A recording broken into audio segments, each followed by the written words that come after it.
A liberdade começa quando nós enxergamos as grades, porque aí nós conseguimos entender quais são essas prisões. E prosperidade começa quando enxergamos as possibilidades. A prisão invisível perde força quando a mente desperta. E uma mente desperta entende algo poderoso. Fala pessoal, sejam todos muito bem-vindos. Hoje eu estou falando diretamente da capital da China, aqui em Pequim. Exatamente, um lugar que eu gosto muito. Já estive aqui várias vezes e, como alguns de vocês já sabem, eu leciono na Universidade de Pequim a nível de mestrado, MBA.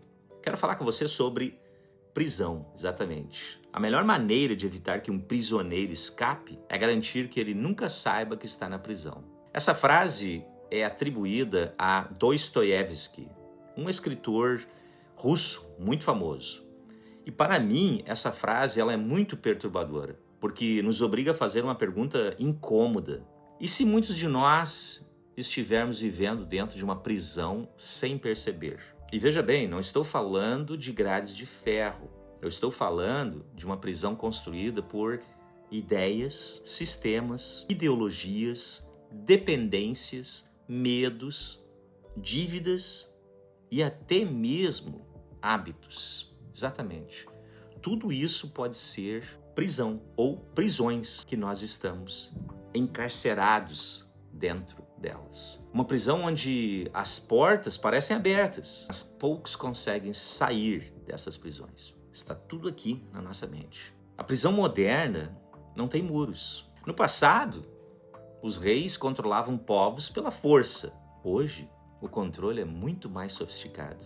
Hoje, o controle acontece através da distração. Por exemplo, na internet, nas redes sociais. Muitas pessoas, ou uma grande maioria, perde muito tempo com as redes sociais. É uma distração. E aí não se tem tempo para fazer mais nada, não é? Elas perdem tempo através do entretenimento constante. E parece que precisam, né? Para que haja mais dopamina. Através do consumo sem limites, através do medo, através da dependência financeira e através da ilusão de liberdade. Exatamente. Nós somos ensinados desde pequenos a seguir um roteiro. E esse roteiro você vai estudar, e isso é muito bom. Você vai trabalhar, muito bom. Mas note que assim que você consegue um emprego, consegue ter uma renda, você vai fazer dívidas. Você vai comprar coisas que não precisa muitas vezes. E muitos ficam a vida inteira fazendo isso, né? E aí você precisa trabalhar mais, assumir mais dívidas. E o ciclo fica se repetindo até chegarmos à aposentadoria. Ou até além, muitas vezes. E muitos ficam nesse ciclo. Mas são poucos aqueles que param para perguntar quem escreveu que eu preciso estar nesse roteiro. Quem escreveu esse roteiro na minha vida? Vamos começar pela prisão da dívida. Talvez uma das maiores prisões modernas seja a dívida, na minha opinião. Porque milhões de pessoas trabalham não para realizar sonhos. Trabalham para pagar boletos ou parcelas. E no Brasil não é diferente.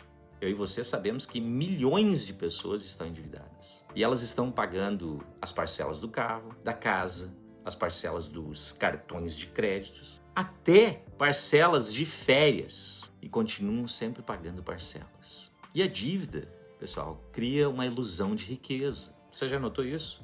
Você pensa que é rico. Por exemplo, você dirige um carro de luxo e pensa que é rico, quando o carro está financiado muitas vezes em 36 vezes, 48 vezes, 60 vezes, ou até mais.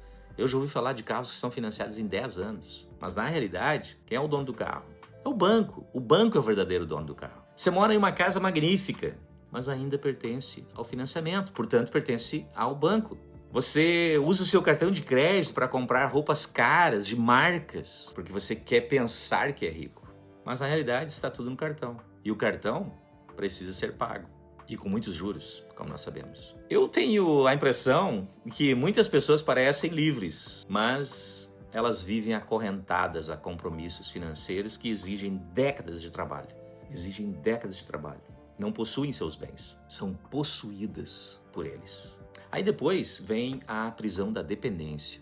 Essa é uma outra prisão poderosa, a dependência. Por exemplo, a dependência do governo. fica esperando tudo do governo, reclamando. E nós sabemos que tem milhões de pessoas que são dependentes do governo. Não só reclamando, mas recebendo. Aqueles que são dependentes da empresa que trabalham, porque precisam daquele emprego. E há aqueles que têm dependência da aprovação dos outros, dependência da opinião pública, até mesmo dependência das redes sociais. Agora, tem um grupo que tem dependência emocional. E é muito triste isso. Quando uma pessoa não consegue sobreviver sem que outra tome decisões por ela, a sua liberdade já foi reduzida. Governos ao redor do mundo frequentemente prometem segurança, por exemplo.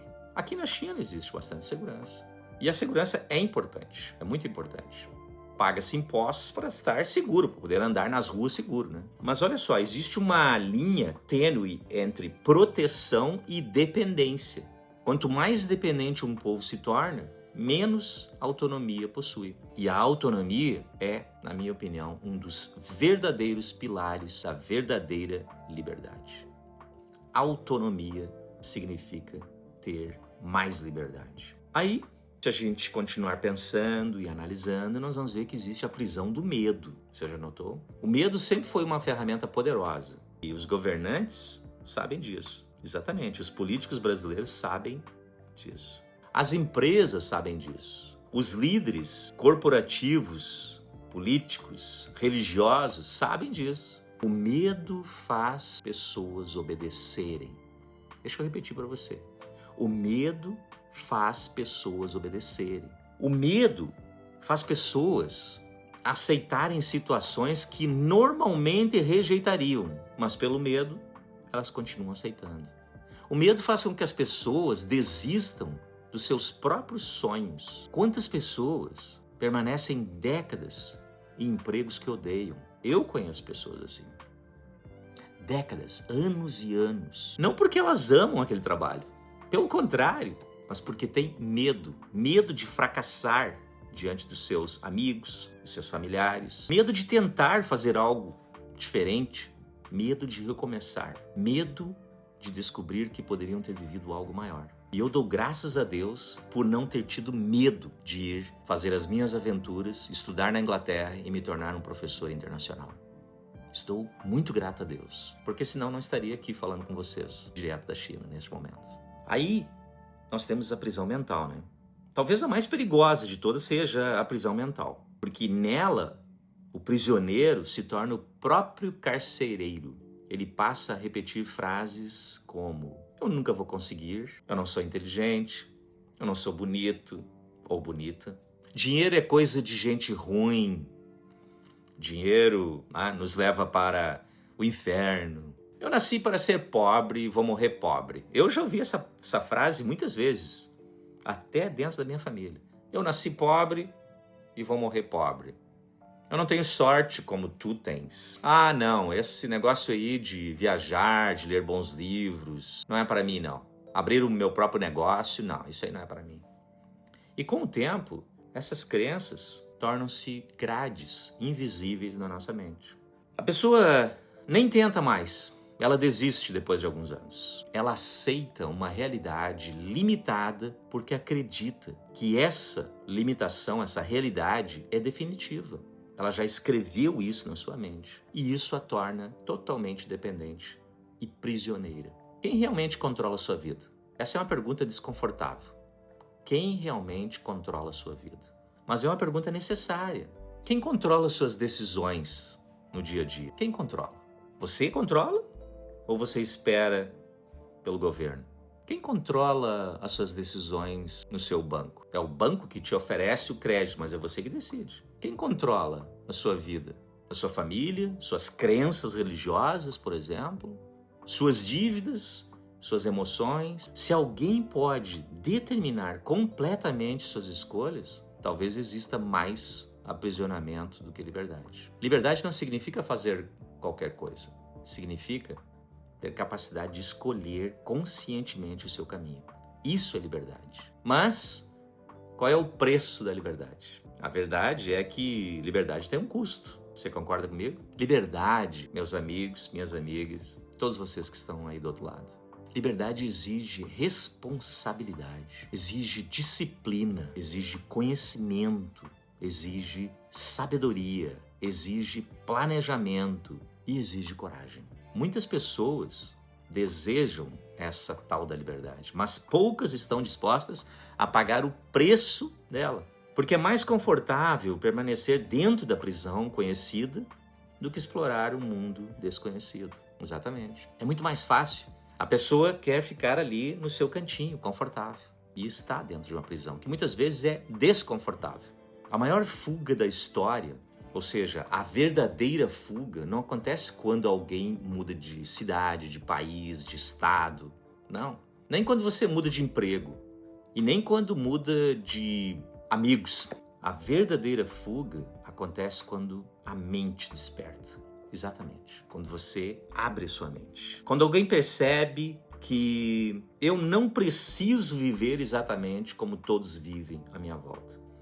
Eu posso criar algo, eu posso decidir a minha vida, eu posso empreender, eu posso aprender mais, eu posso crescer, eu posso construir um patrimônio financeiro, porque eu posso e quero deixar um legado na sociedade. E é nesse momento que as grades começam a enfraquecer, quando você toma essa decisão. E aqui nós chegamos ao ponto mais profundo dessa reflexão. E muito obrigado por você ainda, estar aqui comigo, porque a maioria já tinha ou já desistiu. Aqui a gente chega num momento muito importante. Ao longo dos anos, eu tenho percebido que muitas prisões começam com a forma como nós enxergamos o Deus Criador. Não porque Deus criou a prisão, não, mas porque nossa visão de Deus molda nossa visão da vida. Isso pode ser ensinado em casa e dentro das religiões. E é aí que entra o Deus rico e o Deus pobre, o meu conceito de Deus rico e Deus pobre. A mentalidade de um Deus pobre, ela acredita na escassez, acredita que não há recursos suficientes para todos nós, que prosperidade não é para elas. Essa é a pessoa que acredita num Deus pobre, que riqueza é sempre errada e que Deus não quer que você tenha riquezas, que sonhar grande é ser arrogante. Eu já tive pessoas que me disseram isso dentro da minha própria família. Sonhar grande é arrogância, que nós estamos aqui neste mundo apenas para sobreviver. Eu não. E você? Essa mentalidade produz o quê? Produz dependência. Esse tipo de mentalidade de um Deus pobre produz medo, conformismo, resignação. Já, por outro lado, nós temos a mentalidade de um Deus rico, um Deus abundante, criador de todas as coisas, um Deus que criou universos e continua criando oceanos, florestas, galáxias, criou eu e você. Um Deus que concede talentos, criatividade, inteligência e capacidade de gerar valor neste mundo. E isso está na Bíblia. As pessoas leem a Bíblia e não entendem. No livro de Deuteronômio, lá no Velho Testamento, capítulo 8, versículo 18, lemos: Lembra-te do Senhor teu Deus, porque é Ele quem te dá capacidade para produzir riqueza. Exatamente. É Ele que te dá capacidade para produzir riqueza. Observe que o texto não diz que Deus entrega riqueza pronta. Não, não é isso. Então isso não é evangelho da prosperidade, ok? Diz que Deus dá a capacidade para eu e você. Deus nos dá a capacidade, a habilidade, o potencial, a criatividade, a visão. Deus nos dá a coragem.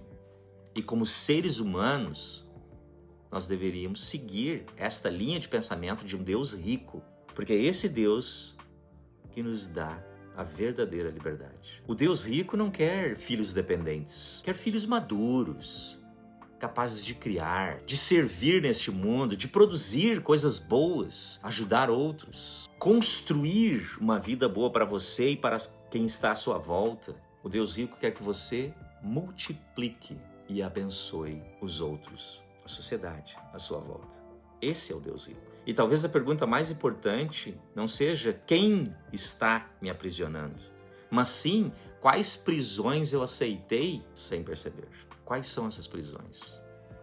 São as dívidas, Quem sabe?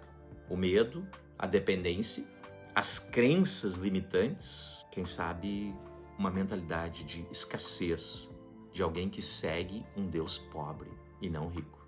Porque lembrem-se, a liberdade começa quando nós enxergamos as grades, porque aí nós conseguimos entender quais são essas prisões. E prosperidade começa quando enxergamos as possibilidades. A prisão invisível perde força quando a mente desperta. E uma mente desperta entende algo poderoso. Eu quero que você entenda isso agora, aqui no final desse vídeo. Você não foi criado para apenas sobreviver. Lembre-se disso. Você não foi criado para apenas sobreviver. Você foi criado para crescer, para construir, para servir, para prosperar e viver plenamente e fazer a diferença na sociedade. Mas você precisa, primeiramente, começar com você mesmo. A maior revolução não começa lá nas ruas. A maior revolução começa dentro da nossa mente. E talvez hoje seja o dia de começar sua fuga e fazer a sua própria revolução. Entenda quem é o Deus rico e o Deus pobre. Faça uma análise na sua vida. Quem sabe dê uma olhada no meu canal, em outros vídeos onde eu falo sobre esse Deus rico e Deus pobre e explico com mais exemplos ainda. Mas a realidade é que a maioria das pessoas continua seguindo e acreditando em um Deus pobre. E muitas delas não têm culpa disso. Estão aprisionadas a um Deus pobre. Eu quero que você viva com um Deus rico. A gente se vê na próxima. Grande abraço aqui de Pequim, na China.